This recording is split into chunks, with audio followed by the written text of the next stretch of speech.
I already did the white dudes for Harris call. I guess I'm gonna have to do the Swifties one too.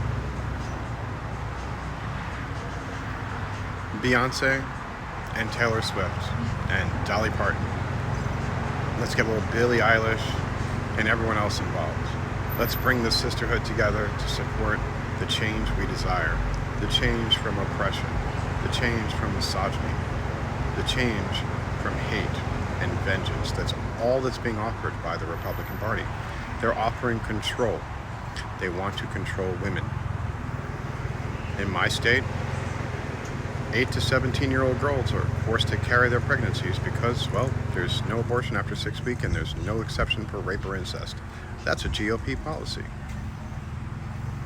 They took 2,000 school books out of circulation, thanks to Ron DeSantis and the Moms for Tyranny.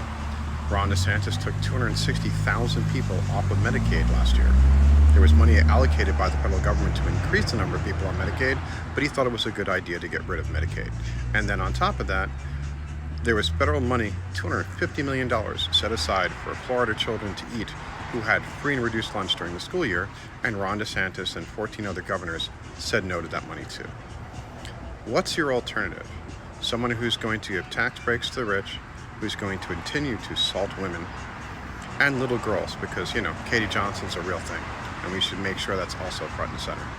And by the way, you know who Harris hasn't spent any time with, but Donald Trump spent an enormous amount of time with, is Jeffrey Epstein. They're not the same.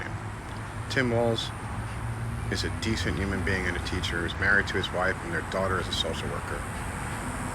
Donald Trump's wife is the third of his wives. He's cheated on all of them. Remember that he got in trouble, and the 34 felonies he had is because he was screwing Stormy Daniels while screwing a Playboy model, while Melania was recovering from dropping Barron out of her crotch. We're not the same. One side is for democracy and for the people, and the other side is for corporations and an oligarchy and an absolute autocracy under Donald J. Trump. It's a very clear thing what we must do on November 5th. We must take out the trash. Join this father in voting out every single reprehensible Republican.